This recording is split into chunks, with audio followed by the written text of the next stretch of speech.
Hey guys, today we're gonna build a recipe for an Apricot Berliner Weisse. We're gonna quick sour this one so you don't have to wait for 3 months for it to finish, and I'm also not chilling it. We're gonna do a no chill system, seeing how it turns out, and just gonna kind of run with it. It's a sour already, so I mean, we don't want an infection, but it'll probably cover it up a little bit if we get one.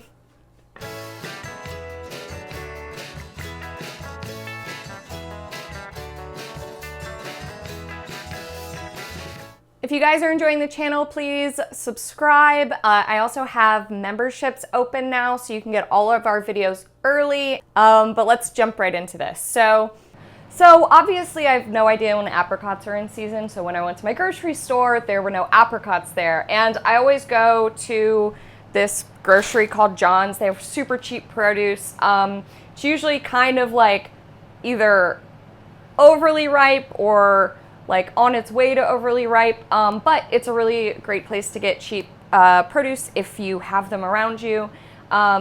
So they mainly have what's in season, and turns out nectarines are in season. So instead of an apricot saison, we are going to do a nectarine saison, and I'm going to tell you guys how much nectarine flesh we are going to put in it.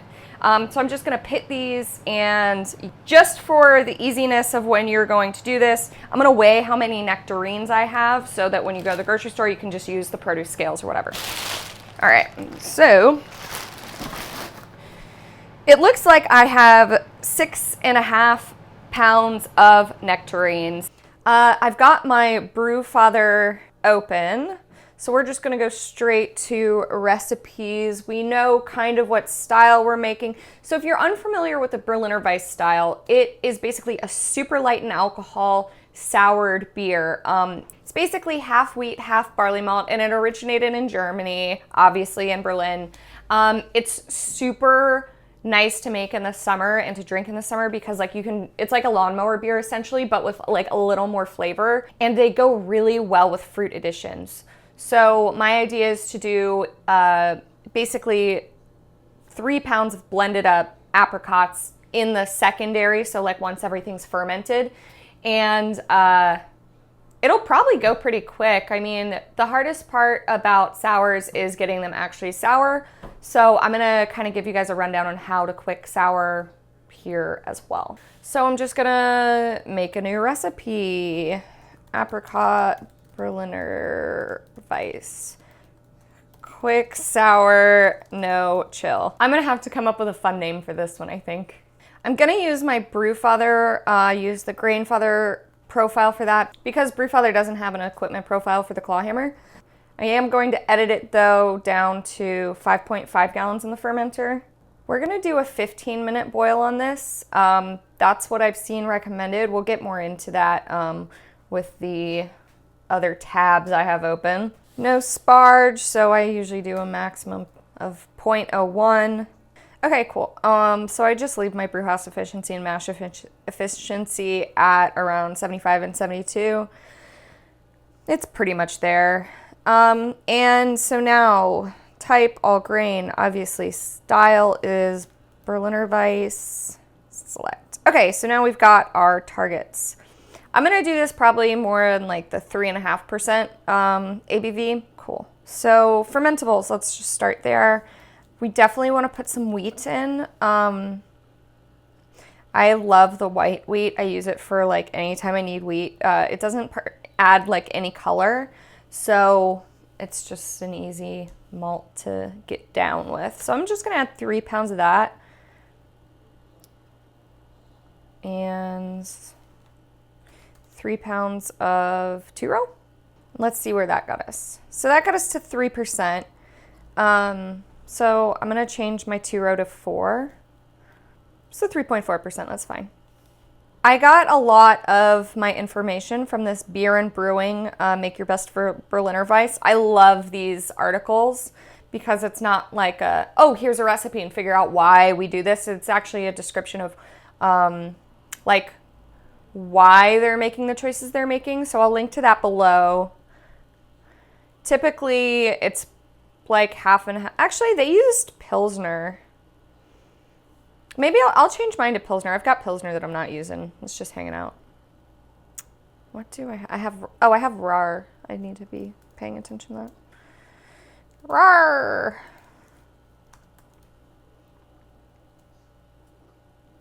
So 4 pounds of Pilsner, 3 pounds of white wheat. I think my white wheat is Briess, typically. Okay, so hops, we can use something German to make it more traditional, or we can use something that will complement the apricots. And I think that's what I want to do. I want this to be like bursting with like peach apricot flavor. I like basically just want like a peach lemonade out of this more than anything. So that's the flavor profile we're going for. I love to start with a flavor profile in mind, because you can basically build a recipe off of your idea of what you want a beer to taste like. And it usually turns out like all right. So as long as you're hitting your fermentation temperatures and everything, and like you're using something as a guide, if you've never made a beer before, you can make great stuff your first time. That's like everything that I'm showing you guys the recipe for, I've never made before. Anyway, so hops, we can do pretty much anything. There's no rules. Like there's style guidelines, yeah, from the beer judge certification program, but it's beer that you're drinking at home. Who cares? Get weird. So I actually just pulled up this brew your own chart of hop flavors. So I'm just going to do a quick Command F and see if anything mentions apricot. Galaxy, Azacca. Man, these are like everything I use. Kalista, I don't have that. Idaho 7. Ooh, I think I have some Idaho 7. I haven't used that either, I'm pretty sure. Rakow, don't have that. Summer, I've never even heard of that one. Okay, so I think I'm going to try to dig out my Idaho 7. Let's see if I have it in the inventory. So this beer, you're not supposed to taste the hops in. I mean, the IBU is like almost nothing. So this is kind of just to complement and just get some more apricot flavor. The apricot will take over everything anyway. So it really doesn't matter what hops you use. But let's just see if I have some 7. I do! Awesome. So I got to open a bag. So let's just see 1 ounce at the 15-minute. Too much. Way too much.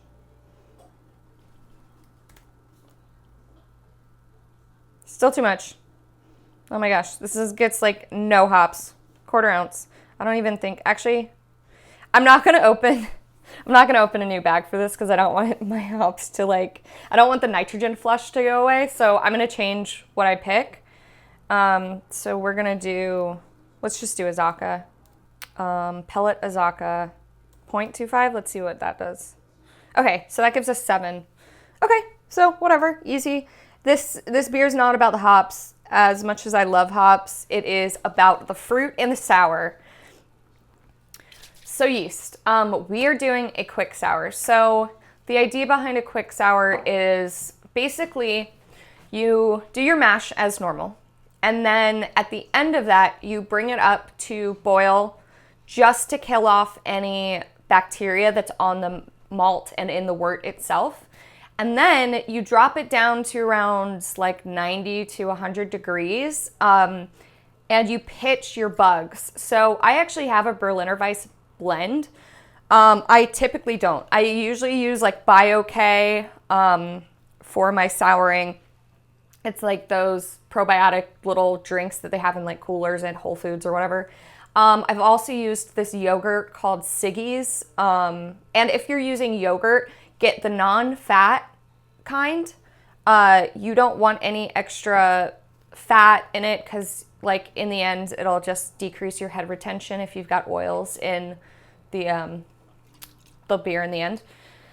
So this is White Lab's 630 Berliner Weisse blend. So once I bring my wort up to a boil, drop it back down to 90 to 100, I'm gonna pitch this, stir it all up, and then let it sit at that temperature overnight, and I typically try to get a pH of around 3.6. I might try 3.7 today because it is such a light beer. I've made gozas before using this method. I've won 2 gold medals on a goze that I did this exact same method. I used BioK though. I used BioK mango. Like, I literally only just had it in my fridge and was like, screw it, I'm making a goza, whatever. So it works great, and it makes a clean beer, and it's really easy. And my favorite part is you don't have to clean your kettle on the first day. And I'm being lazy today, so I'm actually gonna make this today. But yeah, it's I've made like blueberry sours this way as well. I went through a big sour phase, and I'm not really in it anymore, but I do love a Berliner Weisse just because they're so light and refreshing. Okay, anyway, now that I'm off my high horse, I don't really want this beer to be super sweet. We're adding a ton of fruit, so I'm gonna just use I was considering using a wheat yeast after we do the souring, but I think that a just run-of-the-mill Safale 05 is gonna be the way to go. It doesn't taste like anything really, so, and it'll dry it out. So it'll be pretty dry, but the fruit will add like some extra. And we're putting it in secondary, so a lot of the yeast will probably be asleep.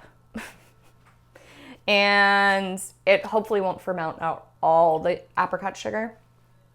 Another note on adding fruit, it will ferment after you add it, so never add fruit right before you're bottling. Like, you gotta let it ferment out again. If you're putting it in after the boil, you might want to pasteurize it. Beer's pretty acidic, especially this beer is going to be super acidic. So a lot of microorganisms can't grow in that environment, but I think I'm going to actually pasteurize my apricots. I feel like stone fruits always have like a ton of yeast on them, so I'm like a little wary of them. If you end up putting fruit in your boil, especially fruits with high pectins like apples, cranberries. Cranberries are like crazy with the pectin. Just like kind of fruits like that, you will get a hazy beer. There's a pectic haze. It's like, so you use pectin when you make like jams and jellies. It's a thickener, and some fruits have more than others when it comes to like boiling it, and boiling it is how you release the pectin. So there's this enzyme stuff called pectic enzyme solution, and you can put like, I think it's like 5 drops per gallon in, it says it on here. It's rubbed off though. So you can put this into like the beer, and it'll clear out all that pectin. It basically breaks it down. Just a hot tip, because my cranberry, I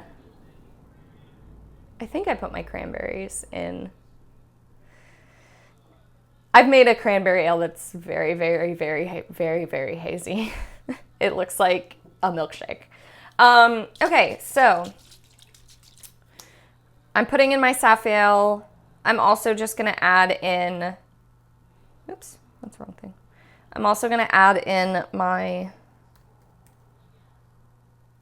Berliner Weisse. I don't know when, I don't think this lets you choose quick sour, but I'm going to just write quick sour next to it.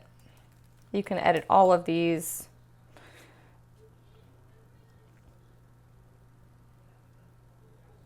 So you can also do like a long running Berliner Weisse, and it'll be done in like 3 months or so.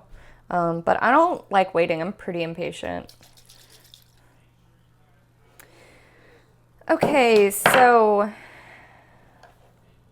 our fermentation profile, I'm gonna do it not at 65.8 because that worries me. I'm gonna do it 65, and I'm gonna change my mash to, I'm gonna do 60 minutes, and I'm gonna leave the temp as is. So I'm gonna use just my house water run through a pure filter. So I'm gonna choose that. LA water with pure filter. And then let's see. I don't know if there's a style for Berliner Weisse that's gonna show up. Oh, Berliner Weisse. Okay, so this is what it wants us to hit. One more thing about quick souring. You have to drop down your pH to 4.5 before you pitch your starter. Lactic bacteria doesn't like to eat things, but when it's like a higher pH, so you gotta give it a head start. Okay, so it's giving me very little things to add. I think I'm just gonna not worry about it. Just say whatever. I am going to add some acid in my mash because we have so little malt going in. That's why you see this 5.8 water pH. I'll add 3 milliliters just to get it down further. We're gonna need a really acidic environment in the end anyway, so we may as well start with a lower water pH. And the starch conversion actually works better if you're in between a mash pH of 5.2 and 5.5. So you'll get better efficiency if you adjust. And I've got a pH meter that's like, I think it's like a $60 one. It works. I think that's it. Did we do everything? Oh, I didn't add my apricots. Apricot fruit. 3 pounds. It's not gonna tell me what it's gonna add. It's got a potential gravity of 1.006, but it all depends on the fruit that I get. Woo, look at that. That's funny, it changed our final gravity. So this should be a kind of a sweeter Berliner Weisse based on this. It did raise our ABV, but it's fine. When you're quick souring, you also want to get rid of oxygen in the kettle. So what I typically do, if you can do this, like if you can't, it's not going to be the end of the world, but the bacteria work better in low oxygen environments. So I'll just take a hose from my CO2 tank, drop it in my kettle and just kind of purge it, and then wrap with saran wrap. And you'll see in the next video. And you don't have to have a electric brewing system to do a kettle sour. There's some really cheap options for just like wraparound heaters. I'll link to one below that I had that I actually ended up burning up. I don't remember how I did it, but I burned it up somehow. It was all me. It was like I was using it on the stove and then turned on the stove because I'm an idiot, I swear. But an electric system makes it really nice because you can actually dial in whatever temperature you want to keep it at and keep it steady versus like the heater. You can kind of dial it in, but you should probably like do your mash in the morning and then so you can adjust the temperature just based on like how much you turn it on and turn it off. So the best temperature is between 90 degrees and 120 degrees to do a lactobacillus kettle sour. I'm probably going to do it on the higher side just because I'm just pitching this little thing. I usually make a starter, but I didn't this time because I'm making the recipe right now and I just decided to make this morning. So you can choose like between 90 and 120 and it'll grow. You can base it on like when you're going to want to brew. Because like as soon as you hit that pH, you're going to want to ramp it up to kill all that bacteria so it doesn't keep going. Your day the next day is kind of dependent on how the wort is feeling, which it's kind of fun. It's like it's growing an organism and it's like it needs more work than it does like if you're just fermenting a beer and you can just leave it and be like, oh, it's got bubbles, cool, it's alive. This like you actually have to temper the growth and then grow another organism in the same beer to ferment everything out. I love kettle souring. It's like such sciencey stuff. It's really fun. So I'm gonna get started on this beer so that I can actually boil it tomorrow. I hope you guys liked the video. If you did, please subscribe. Channel memberships are now open. You can get all of my videos early, and I wanna give a shout out to our newest member, Fernando Mouillet. Thank you so much for your support. I will see you guys next time. Hey guys, hey guys, welcome back. Hey guys, today we're gonna build the recipe. Hey guys, so today we're gonna build a recipe profile for that because Brewfather doesn't have a, I mean, please excuse my stasis, it's very loud, as I noticed when I was editing another video. Anyway,